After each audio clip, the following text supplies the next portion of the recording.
Hey guys, how's it going today? Still messing around with camera angles, so yell at me if I'm doing a terrible job. I have a 2011 Yamaha Rhino 700 EFI. I have the key in my hand. I'm gonna be showing you guys what's going on for me. Nothing. Now, I'll show you in a second. I do hear the fuse out, but that's basically what it was doing before the fuse was out. Nothing. I have the fuse box open up. I have my multimeter. I was looking through and I was looking at the manual too. First things first, I checked, obviously, it was the battery. Battery was good. Now, I was looking at a manual and it says, I have this kind of torn up. I found a whole bunch of dirt in here from the previous owner, so I'm taking care of that. It says that normally these are down here. This is down here and it's all nice, and then you have your main fuse. But I'm rambling a little bit. The manual says that power comes from the battery here, goes over to here, which is the starter solenoid, and there's a wire that comes off this terminal right here, and it goes to your main fuse for the electronics. This was good for me. This was good. I checked it. I made sure there's power coming through to the wires. The fuse was good, everything. Then it says that the power comes from here and it shoots over and it goes to the, if I can get it open, 10 amp ignition fuse, which is right here. I measured voltage right here. I was getting 4 volts on the right terminal, which is power supplied, and the left side, which is power coming from the fuse. I had this issue once before where you would turn the key and nothing would happen. And I unplugged the main fuse and was messing around looking for stuff, and it started working again just like that, which is interesting. I thought the PCM was having an issue. I didn't look into it too much. It started working again, and this was maybe, I don't know, a month or two ago, and we had snow and I needed to plow. So I was very happy that it started like 2 hours later when I looked at it, and I didn't have the chance to do anything because it was snow and it was cold. But it started doing it to me the other day, and now it won't start at all. So, sorry for rambling. The power comes in from this guy, goes through the main fuse, comes back through the harness, and comes back through here. Now, I had 4 volts on this right pin, which is power supplied. I came down here, looked at the wire, I saw there was corrosion. I pulled the wire, it pulled right out. So, yeah, that's not going to fly. I don't think I can maybe get that terminal out. I'm just going to put one of these, I think, inline fuse. The casing on that's large, but I don't think it's really doing much, because I believe it goes in here, jumps off to that pin too. That's your backup fuse. It's like another fuse they put in line going to the coil. I also was very weird because I was checking the ignition switch over here.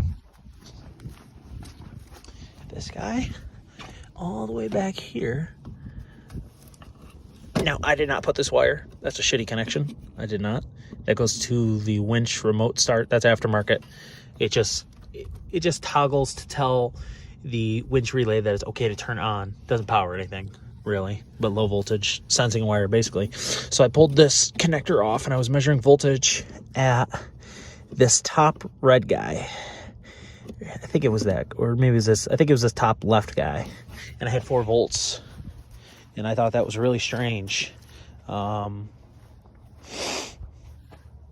I knew there should have been 12 volts, so I came back here looking around, and sure enough, my little friend corrosion, there's nothing left of that wire.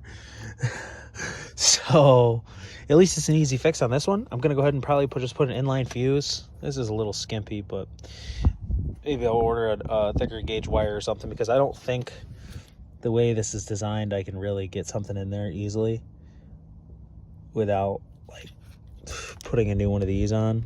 Maybe de-pin it. I don't see much luck in that. And this is 2011. I mean, this is old, you know what I mean? Ain't getting factory OEM parts. But hope you guys have a good day. And if you guys have a Yamaha Rhino 700, or even the 660s, or maybe the 400s or similar like this, check the bottom of this fuse box. Make sure you don't get dirt in here. Whoever did this, I don't know, was an idiot. It's got a cover, but maybe they just didn't care. I don't know. How do you even get dirt in here? Like leaves and stuff. Like the hood was open or something for weeks. sunken in mud. I don't know, but hope you guys have a good day and this helps somebody out. And yeah, see you guys later. All right, guys, just making an update to that video I made about the Yamaha Rhino. I have a no power. I think I'm gonna edit it on to that video. So here's what I did. Got these two guys. These are inline fuse holders. You see, I extracted the 2 pins out the bottom. This is the, these were cut too. Let me see if I can put this out super easily.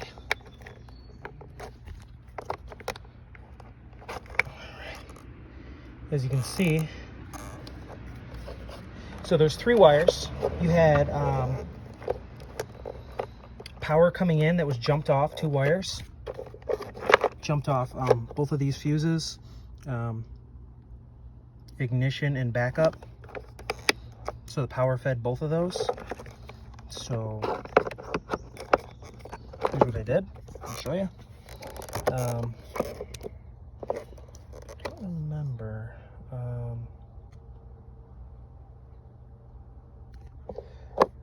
I think I marked these with these, but I don't remember why. Or maybe I was just marking to go to different, whatever. So the power came in off 1 wire. I have it teed in with these heat shrink butt splices. Going to each one, they're inline fuse holders.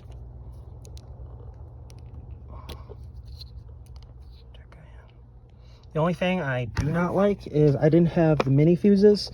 I only had the regular style. So I just threw some extra fuses right into the glove box. And then they're heat shrinked under that. Their butt splice heat shrinks under there too. And it just goes back to each. So, because, I mean, what am I gonna do? Pay for all this? Even if I paid for all that, the wire was all broke, the terminal was all broke. I had these laying around, and these are pretty cheap. They're like, I don't know, 10 bucks. And you get quite a few of them, you know, off Amazon or whatever. It fixed my problem.